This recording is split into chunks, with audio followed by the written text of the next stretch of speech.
to the world-famous Jiggy Jaguar radio program.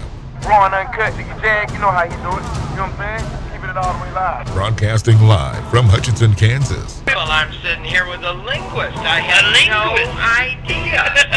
I didn't know you were, but I didn't know that you were a wordsmith. Call Jiggy right now. 267-22-JIGGY. Steady one. Hey Jiggy, what's happening, man? Reminds me of that David Bowie song. Jiggy play guitar. It's a great name, man. Thanks so much for having me on the show. Presenting I'm Mike Massey, and you can catch me on Jiggy Jag TV and see a few of my trick shots there. Thank you very much. Jiggy Jaguar. I never knew what freedom was until I saw you lose yours. I normally wouldn't do this, but my God, I've got to do this. Welcome to the world-famous Chingy Jaguar radio broadcast. We are live coast to coast, border to border, on 50-plus AM FM stations across the country and around the world. iHeartRadio. Holy shit. That's all I got to say. Videos are posted to BitChute, Rumble, Clout Hub, Facebook video, Frank Speech, and of course, YouTube. BitChute. I think I said BitChute. Wow, what a deal. It is your big broadcast. Thanks for joining us here on Twitch as well. I got a Twitch. I feel like I got a Twitch after I had the conversation I had earlier today. Okay, I come up with ideas every once in a while. And I'm given ideas every once in a while by folks. In fact, let's do this. Because I feel like punishing myself. We will do this. We will do this. The Kansas State Fair, and of course that's always how it starts. The Kansas State Fair is holding their events this year, and they have a brand new fair general manager. Now, a lot of people are going to give the guy that is the new fair general manager credit, when in reality, he deserves no credit whatsoever for this. But they are going to be doing a show, as you can see, at the State Fair. They're going to be doing a show with T.I. and Chingy.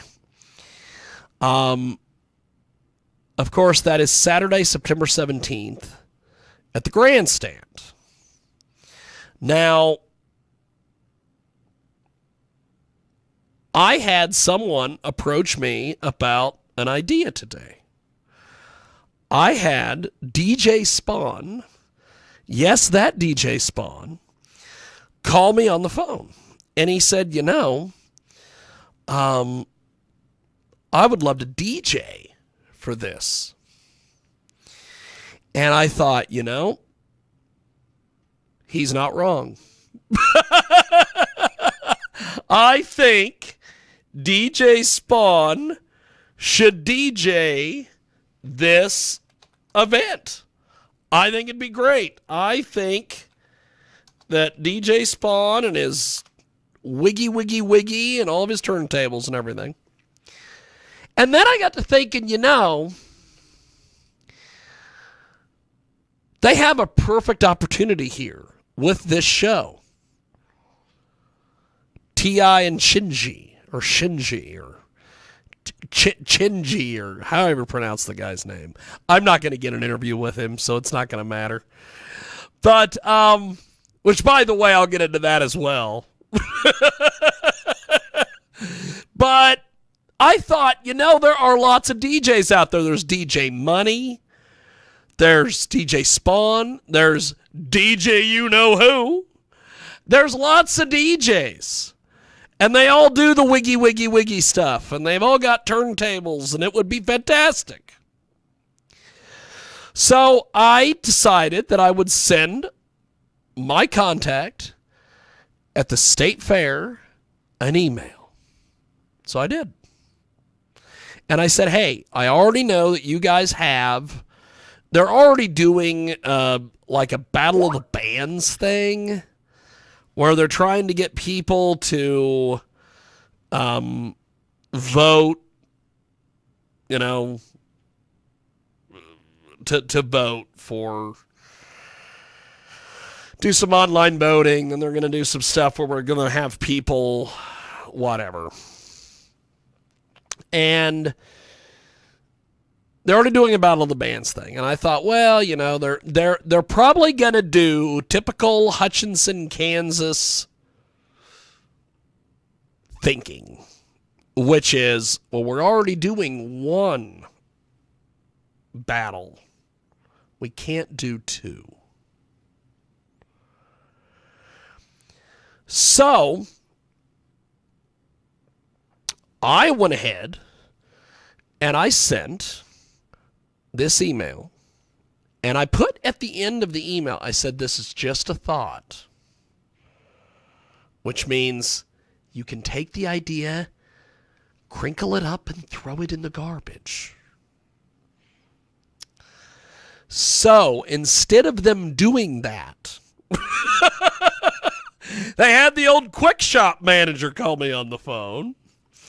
And she, of course, had to do what she always does, which is talk down to me. And then she had to tell me that, well, they're already doing a Battle of the Bands, and maybe they'll do this next year. And it's a great idea. And maybe they'll do it next year. Well, first of all, honey, this concert, you're doing this year. You're not doing this next year.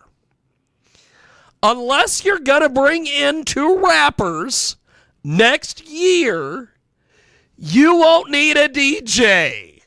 That's how it works. It doesn't matter. I just always find it strange. Like, for instance, let me give you an example of this. Nathan McClanahan he's in charge of the buildings at the Kansas State Fair because he used to work at a hotel. So he's qualified. Then there's this woman who's in charge of the media stuff at the fair. Which, by the way, I got news for you folks. In fact, I'll talk about that here in just a few moments. The woman that is in charge of the entertainment at the fair used to work for Quick Shop. So you're telling me that the woman that is in charge of the fair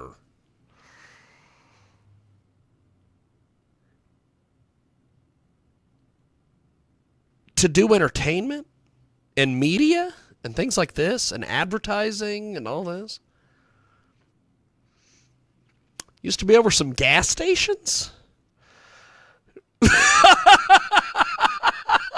Okay, whatever. I got some news for you. The people who book that concert that I talked about earlier, that's these people. That's not the Kansas State Fair. There's a group called Romeo Entertainment Group. What they do is they are a broker for entertainment. What happens is the state fair goes to these folks and they say, this is what we want. We want some acts. We want a Christian act. We want a hip-hop act. We want family-friendly across the board. We want family-friendly. We want a family-friendly hip-hop act. We want a family-friendly Christian act. We want all these different acts. And then they go out and they fill it. And then they pay them a fee. And then they come in and they bring in all the lighting. They bring all the staging. They bring in the sound, the lights. They do the whole thing. Those are the people. These people right here are the ones that bring the entertainment. The fair has nothing. The fair doesn't do anything. For instance, I learned this a few years ago with like 98.9 The Rock in Kansas City. Always does or used to do a thing called Rockfest. Well, people think that 98.9 The Rock books those acts. They don't do that. They go to a booker, probably a Romeo Entertainment, and they say, hey, this is what we want. Now, 98.9 The Rock's Rockfest and Rocklahoma, for a couple years in a row, used to trade headliners. Like, if Rob Zombie was the headliner for 98.9 The Rockfest, the next year, he was the headliner at Rocklahoma. If Korn was the headliner at Rocklahoma, the year before, they headlined 98.9 The Rock's Rockfest. But the moral of the story here is, why did this woman feel like she needed to call me and tell me, we're going to do her idea, but we'll do it next year? When we don't have T.I. and Chingy here. Okay, another thing, and I mentioned this that I was going to get to with Chingy.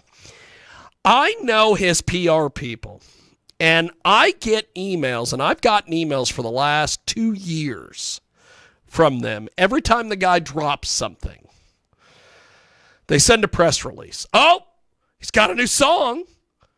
Oh, he's got new video. A couple years ago, I started taking a stance. This happened during the worldwide pandemic. I sent out, every time I'd get an email, I'd reply back. And I'd go, hey, want to do an interview? Now, 90% of the time, I would get the emails back from these PR people. It would be like, okay, yeah, sure, we'll set it up. And then I would get the things of, well, he's not doing interviews right now, but he'll do them later. So then I would get an email when the world started booking shows again. He's going on tour. So I would then go ahead and tell them, hey, he's going on tour. He must want to promote the show. And they would go, hey, we'll set this up. And then they'd always set it up.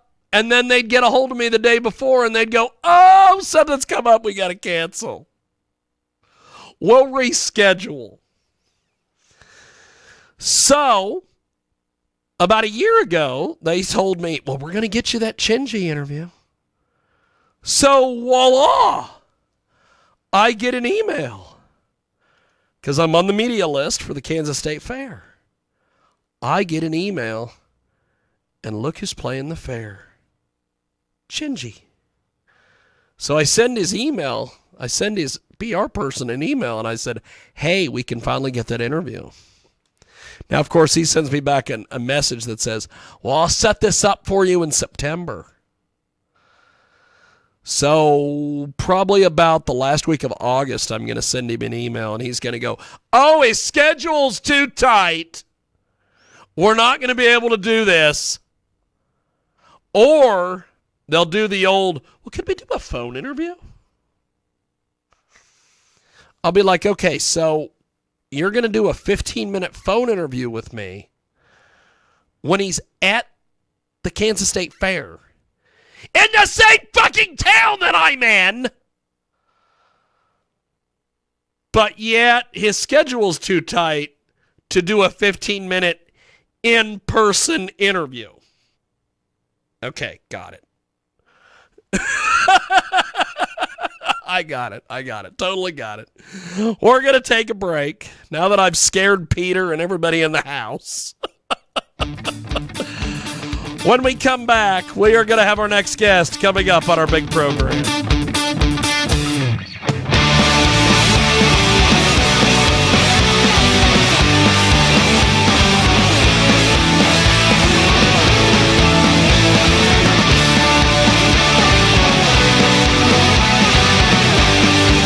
Can't get to the